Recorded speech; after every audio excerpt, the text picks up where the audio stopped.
Nah ini guys, mesinnya udah naik rangka ya, dan udah di setting semuanya sesuai SOP.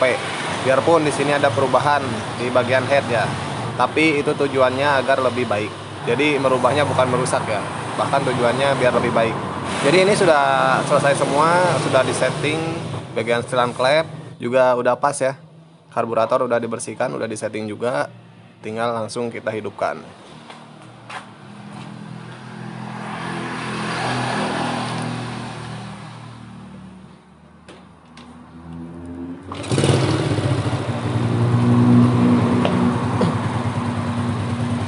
Nih guys, bisa kalian dengar sendiri ya, suara mesinnya halus. Nih.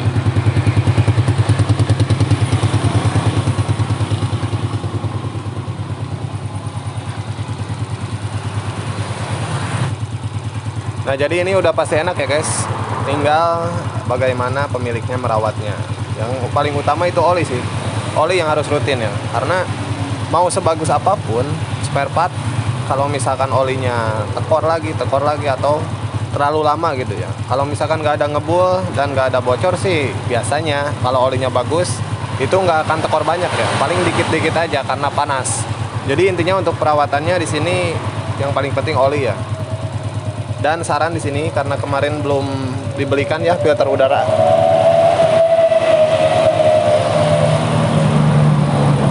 filter udaranya ini, jadi lebih baik nanti langsung dibelikan aja. Ini tinggal pasang aja kok, gampang. Kemarin mau dibelikan tapi kosong yang original, karena kalau misalkan pakai yang biasa ini malah jadi berat, kadang-kadang juga berebet RPM atasnya ya. Pokoknya nggak enak kalau misalkan yang biasa, ya udah berarti harus diganti dengan yang ori. Dan kemarin saya coba nanya, bahkan mau beli ya, tapi yang orinya nggak ada. Jadi lebih baik seperti ini dulu, nanti biar pemiliknya yang ganti sendiri. Nih kalian bisa dengarkan sendiri suara mesinnya, enak kan?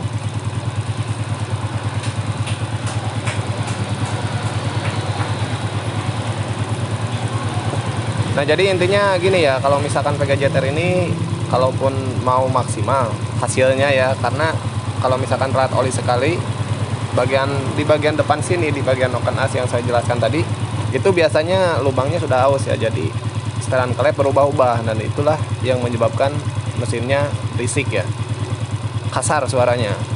Baiknya saya kira cukup untuk bagian mesin, semuanya sudah saya jelaskan, bagaimana oli harusnya bagaimana, alirannya harusnya bagaimana, terus jalur-jalur masuk ke oli itu harus bagaimana, sudah saya jelaskan semua. Jadi saya kira cukup untuk bagian mesin. Di sini di bagian luarannya atau bagian rangka ya, di sini pemiliknya minta biar nggak ada PR lagi. Jadi dia bilang lampu sen nggak nyala. Nah untuk lampu sen jadi kita cek dulu. Nah ini kita cek semua aja ya. Lampu sen jadi di bagian saklarnya di sini. Nah ini saklarnya udah error ya. Satu saklar. Kemudian kita cek plaster sennya. Karena kebetulan ini dibuka semua jadi kelihatan. Nah di sini plaster sennya sudah tidak ada. Jadi intinya kita belikan saklar dan plaster sen. Untuk bohlamnya nggak tahu deh, yang depan masih ada di sana.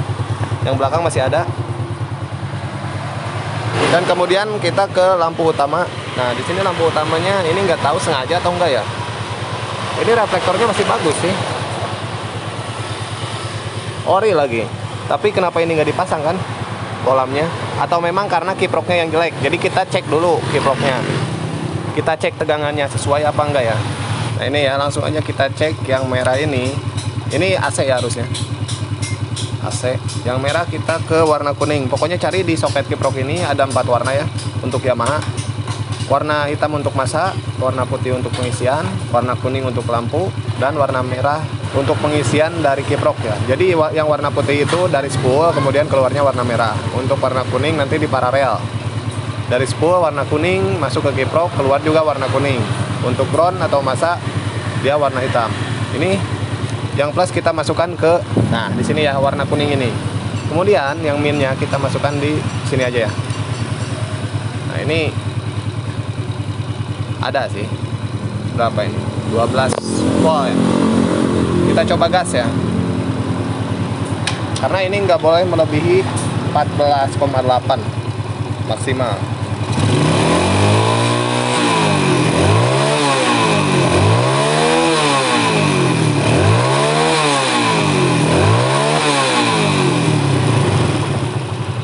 Nah, di sini bisa kalian lihat sendiri ya. Di situ tadi sampai 17 volt ya kalau nggak salah. Kita coba lagi, Leh.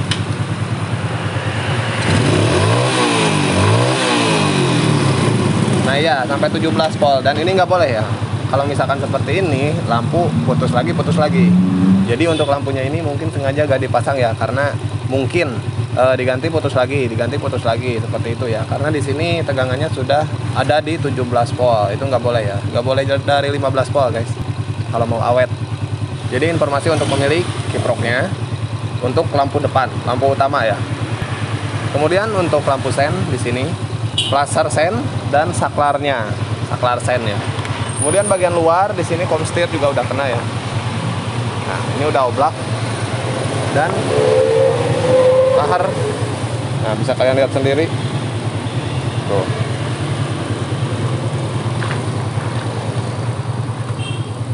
Tuh. Parah ya yang depan. Kemudian yang belakang juga sama. Tuh. Ya.